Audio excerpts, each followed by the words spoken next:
आज आपण वाटेगाव येथील अण्णाभाऊ साठे यांच्या घरामध्ये आलेलो आहे आणि हे जे घर आहे ते रोहित दादा साहेबांनी घर बांधून दिलेलं आहे. आणि या घरामध्ये आल्यानंतर मला अण्णाभाऊ साठे यांच्या नातलगाने काही पुस्तकं दाखवली. ती ही पुस्तकं आहेत आणि हे सगळे अण्णाभाऊ साठेंनी लिहिलेले आहेत. आणि तुम्हाला माहिती आहे मला पुस्तक वाचण्याचा छंद आहे आणि मी त्यामध्ये मला हे पुस्तक सगळी विकत पाहिजे. तर हे सगळे जे दिसत आहे ते सगळे त्यांची नातलग आहेत, वंशावळ आहे त्यांची.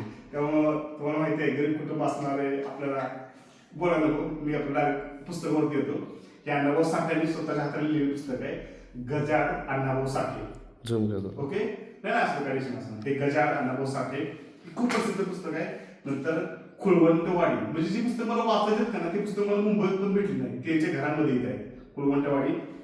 दुसरं आहे अण्णाभाऊ साठे यांच्या जन्मदिवसावरती मराठी भाषा दिन, जो मराठी भाषेवरती जे ना महाराष्ट्र आपली असावी त्याच्याबद्दल या पुस्तकामध्ये लिहिलेलं आहे. तिसरं आहे वैर. वैर वैर म्हणजे हा जो तुम्हाला कसं सांगू, म्हणजे वाचलं का माहित नाही पण ह्याच्यामध्ये अर्धे फक्त माहिती आहे.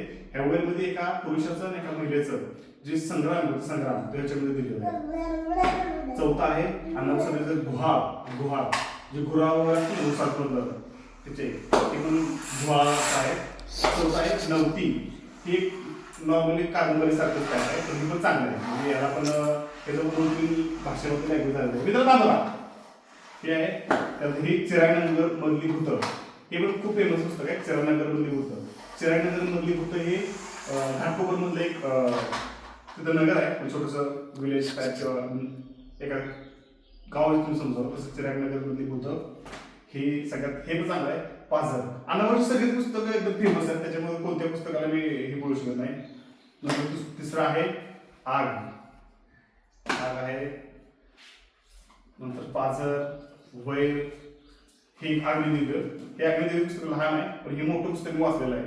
मागच्या जेव्हा मी गेलो दादाला तेव्हा मोठं पुस्तक वाचलेलं. ते खूप सारी पुस्तकं त्यांच्या इथे भेटलेली दाखवलं आहे. आपण बघूया एखादं पुस्तक आपल्याला भेटलेलं आहे.